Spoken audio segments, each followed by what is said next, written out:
दुर्गम भागातील ही जिल्हा परिषदेची एक शिक्षकी प्राथमिक शाळा। या शाळेत विद्यार्थी संख्या फक्त 6। या 6 विद्यार्थ्यांना शिकवण्याचा मात्र शिक्षकालाच कंटाळा आलाय आणि त्यामुळेच त्यानं चक्क 10,000 पगारावर सहाय्यक शिक्षिका नेमली आहे। विशेष म्हणजे या बोगसगिरीपासून शिक्षण विभाग अनभिज्ञ असल्यामुळे आश्चर्य व्यक्त होतंय।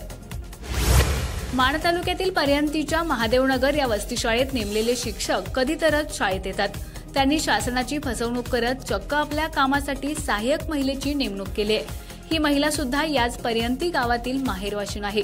तिचं शिक्षण फक्त 12वी, परंतु या शिक्षकामुळे महिना 10,000वर ती चक्क शिक्षिका बनली आहे। महाराष्ट्र नवनिर्माण विद्यार्थी सेनेचे जिल्हाध्यक्ष सागर कट्टे यांनी शिक्षणाच्या या अनागोंदी कारभाराचा पाढा डिजिटल मीडियाच्या पत्रकारांच्या समोर वाचला आणि पत्रकारांनी थेट पर्यंतीची ती शाळा गाठली।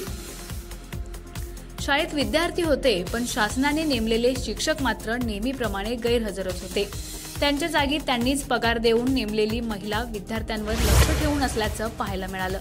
यावेळी विद्यार्थ्यांनी सांगितलं की आमचे गुरुजी रोज शाळेत येतच नाहीत, कधीतरी येतात आणि थोडा वेळ थांबून लगेच निघून जातात। इतर वेळी या मॅडमच आम्हाला शिकवतात। याबाबत गटशिक्षणाधिकारी लक्ष्मण पिसे यांच्याशी संपर्क साधला असता शाळेतील या प्रकाराबाबत माहिती नाही।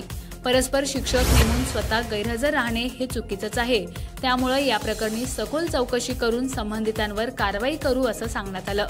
परंतु आपल्या नेमणुकीच्या जागी स्वतः पगार देऊन बोगस शिक्षिका नेमण्याचे अधिकार शिक्षकाला आहेत का?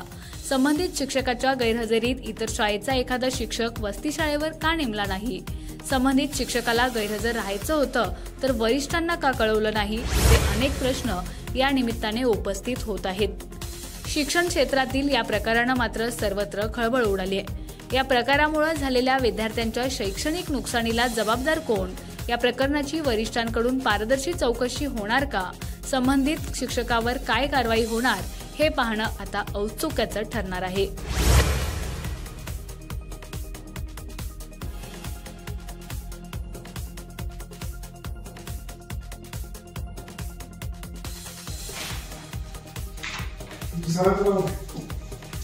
सुभाष काकांना कधी 2 दिवसात एकदा आता शनिवारी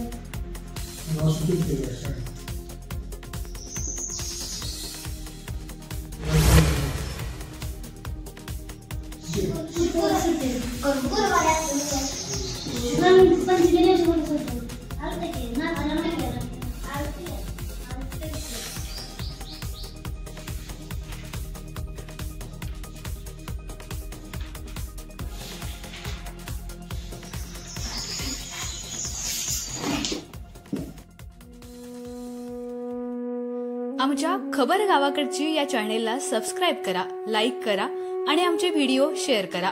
धन्यवाद।